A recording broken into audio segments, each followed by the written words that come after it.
How do you create good content on YouTube? Well, I guess that depends on what you define as good. So I'm not talking about entertaining content.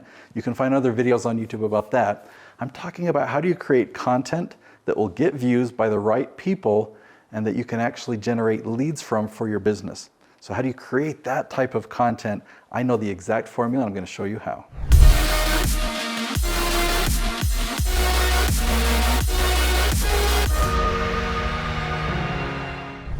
So I can divide YouTube strategies into two main categories.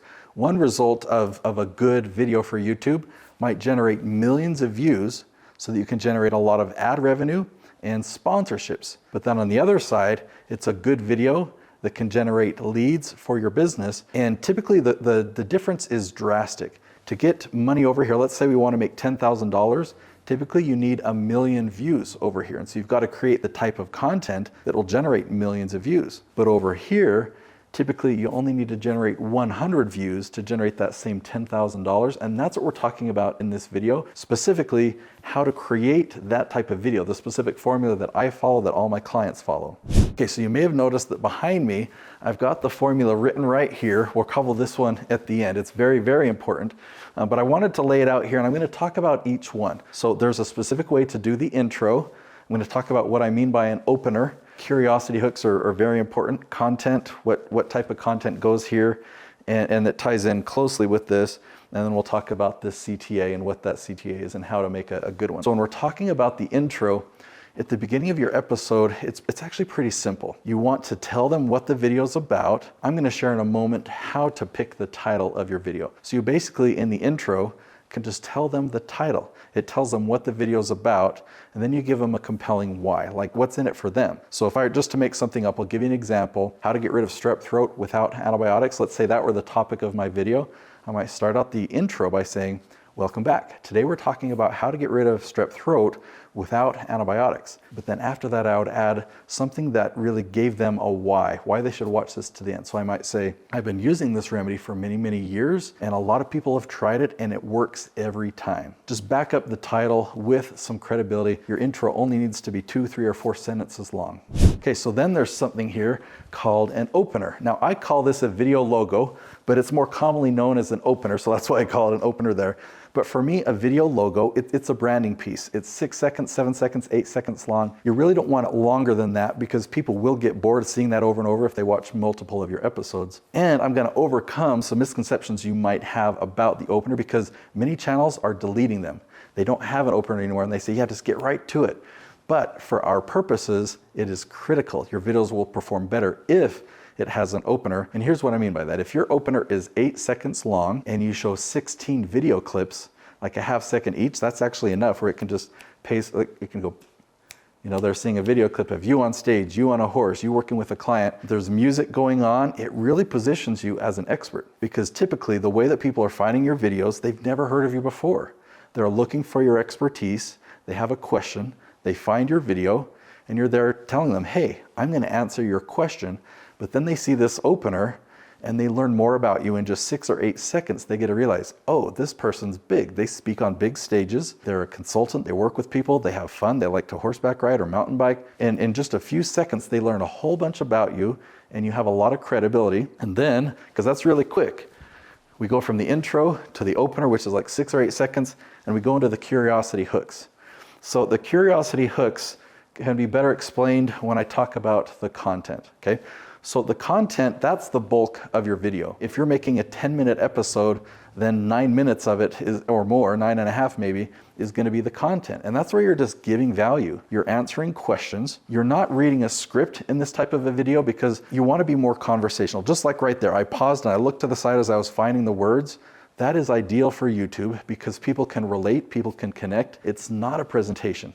It's not something that you've rehearsed over and over and over, but you might have some notes. Like I've got my notes right here of the things that I want to talk about. And I'll read one of my points, I'll talk to the camera and I'll deliver that point just conversationally. And then when I'm like, okay, what am I going to talk about next? I pause, I look down at my notes, like, oh yeah, that's what I was going to talk about next. Set my notes down, look back up at the camera, and then I just continue talking like that. You have expertise.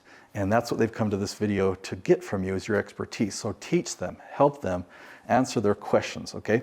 And let's say you've got 5 different points in your video. You spend 2 minutes on each one of those points. That's easily a 10-minute video. So now let's go back and talk about what is a curiosity hook. So if you know your content, then you can go back and in the beginning you can hint at some things and say some things that create curiosity. A simple one might be, in this video, I've got 5 different tips to share with you on how you can blank, right? So if my content has 5 different points, then I create curiosity and I let them know I've got 5 different things that I can share. Now I'm gonna demonstrate something that I've practiced around that same title that I said earlier, how to get rid of strep throat without antibiotics. I'm gonna demonstrate 2 different ways of starting this video. One will be blatantly bad. Hopefully you recognize how bad it is, but if you don't, when I demonstrate the good way, you'll definitely be able to see the difference, okay? So again, let's say I've already given the intro, and my opener is already played on this title of how to get rid of strep throat without antibiotics. First is my bad example. I'm just gonna jump right into the content.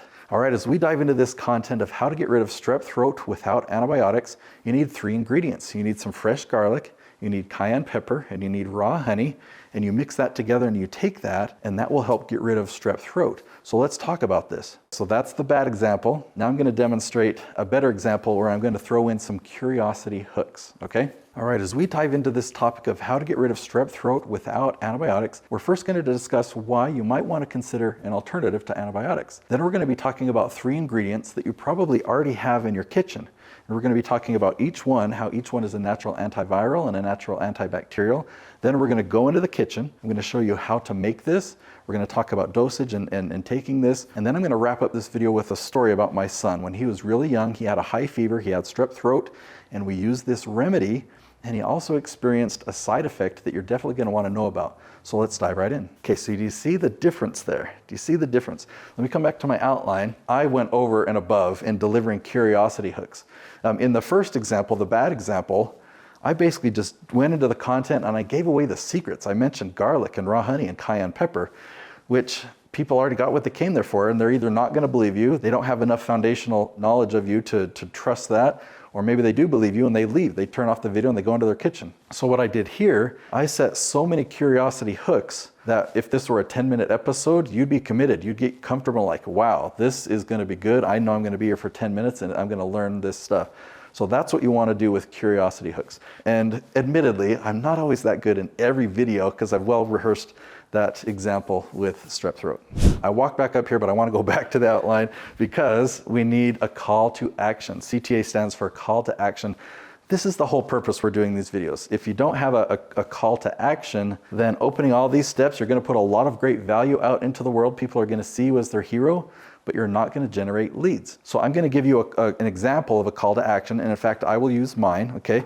My call to action is my book. I give away this book for free. So let me demonstrate. I would introduce you to the book. I would tell you, I put 2 years of work into this book, and it contains my entire strategy, not only how to outline content for videos, but how to title the videos, how to film efficiently, how to launch them, how to make sure that there's a built-in audience in every video, and how you can generate $10,000 from only 100 views. So that's what I put into this book, and it's my gift to you. You have to cover the costs. So there's a cost to print and there's a cost to ship, but there's no profit to me. I want to get this book in your hands for as low cost as possible. So if you go to natesyoutubebook.com, then you can get this book as my gift to you. Okay, so you don't have to have a book as your lead magnet. It's a very powerful one. It works extremely well. When I say lead magnet, that's just the term of the gift that you give away in exchange for their contact information. So I might have a cheat sheet, or I might have a checklist or a shortcut or something. Like I teach people a whole bunch of principles, and then I might say,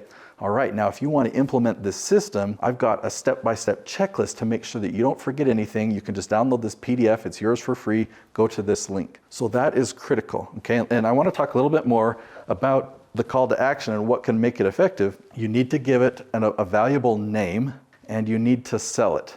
So you just saw how I sold my book, right? It's extremely valuable, and I had to paint the picture of how valuable it is. If I were just to say, hey, I want to give you a copy of my book for free, go ahead and click the link below, you don't know. I mean, it's a book, so a book, you know the tangible value of it. But imagine if I said, and hey, I've got a free PDF that's going to be helpful for you. Go ahead and click the link below. No, I need to give it a name. It needs to be like one that I've used in the past. I have a keyword research mini course, right? So I gave it a really valuable name. It's a mini course on keyword research, and then I would sell it. I would really describe it, okay?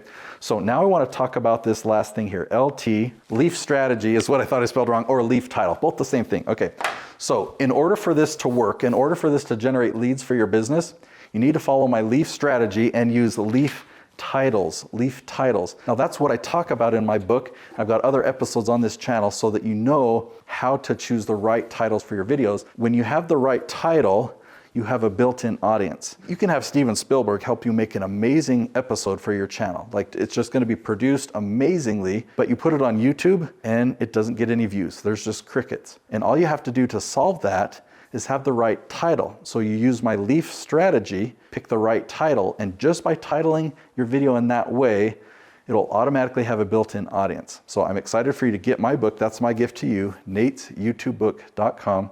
I'll see you there.